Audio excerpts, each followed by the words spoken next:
আপনি কি জানেন নীল ষষ্ঠীর দিনে ভুল খাবার খেলে আপনার সন্তানের উপর খারাপ প্রভাব পড়তে পারে? আবার সঠিক নিয়ম মেনে খাবার গ্রহণ করলে মা ষষ্ঠীর আশীর্বাদ সন্তানের জীবন হয়ে ওঠে সুস্থ, নিরাপদ এবং সুখী। তাহলে আজকের ভিডিওতে আমরা জানব নীল ষষ্ঠীতে ঠিক কী খাবেন আর কোন খাবার একদম এড়িয়ে চলবেন। নমস্কার বন্ধুরা, আপনাদের সবাইকে স্বাগত জানানো হচ্ছে আমাদের চ্যানেলে। আজকের বিশেষ ভিডিও হলো নীল ষষ্ঠীর ব্রত। এই ব্রত মূলত পালন করেন সন্তানের মঙ্গল কামনায়। চৈত্র মাসের শুক্লপক্ষের ষষ্ঠী তিথিতে পালিত হয় নীল ষষ্ঠী। এই দিনে মা ষষ্ঠীর সঙ্গে ভগবান শিবেরও পূজা করা হয়। অনেকেই বলেন এই দিনটি হল মা ও সন্তানের বন্ধনকে শক্তিশালী করার দিন। এই ব্রত পালন করলে সন্তানের আয়ু বৃদ্ধি হয়, রোগ ব্যাধি কমে যায়। সর্বপ্রথম আমরা জানব এই দিনে কি খাবেন। প্রথম হলো নিরামিষ খাবার। এই দিনে সম্পূর্ণ নিরামিষ খাবার খাওয়া অত্যন্ত গুরুত্বপূর্ণ। পেঁয়াজ রসুন ছাড়া সাদামাটা রান্না এটাই সবচেয়ে ভালো।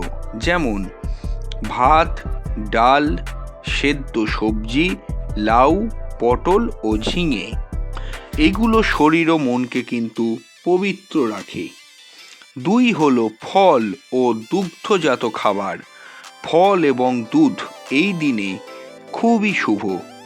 বিশেষ করে কলা, আপেল, পেয়ারা, দুধ ও দই এগুলি দেবীকে নিবেদন করে খাওয়ানো হয়।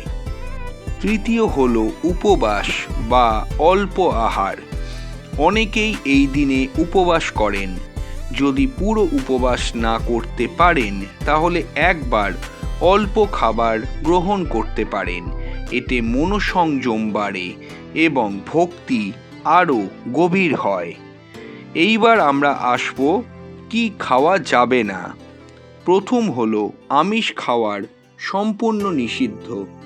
এই দিনে মাছ, মাংস, রসুন, পেঁয়াজ, ডিম একেবারে খাওয়া যাবে না, কারণ এটি ব্রতের পবিত্রতা নষ্ট করে এবং নেতিবাচক শক্তি বাড়ায়।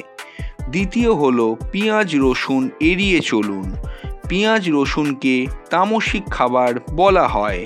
এগুলো মনকে অস্থির করে তোলে, তাই এই দিন এগুলি একেবারেই না খাওয়া ভালো। বন্ধুরা, 3 যে খাবার একেবারেই চলবে না সেটি হলো ঝাল মশলাদার ও ফাস্টফুড খাবার। বেশি তেল, ঝাল, মশলা এই ধরনের খাবার এড়িয়ে চলুন। এগুলো শরীরের পাশাপাশি মনকেও ভারী করে তোলে, যা ব্রতের জন্য অনুকূল নয়। আপনারা প্রত্যেকেই হয়তো ভাবছেন এত নিয়ম কেন? আসলে এই নিয়মগুলো শুধু শরীরের জন্য নয়, মনের পবিত্রতার জন্য। প্রথম, নিরামিষ খাবার মনকে শান্ত করে। উপবাস ইচ্ছা শক্তি বাড়ায়। সাদামাটা জীবন আমাদের ঈশ্বরের কাছাকাছি নিয়ে যায়। এইভাবেই আমরা মা ষষ্ঠীর কৃপা এবং মহাদেবের কৃপা লাভ করতে পারি।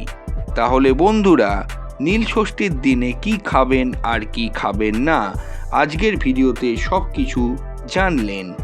মনে রাখবেন, শুধু নিয়ম পালন নয়, ভক্তি ও বিশ্বাসটাই সবচেয়ে বড়।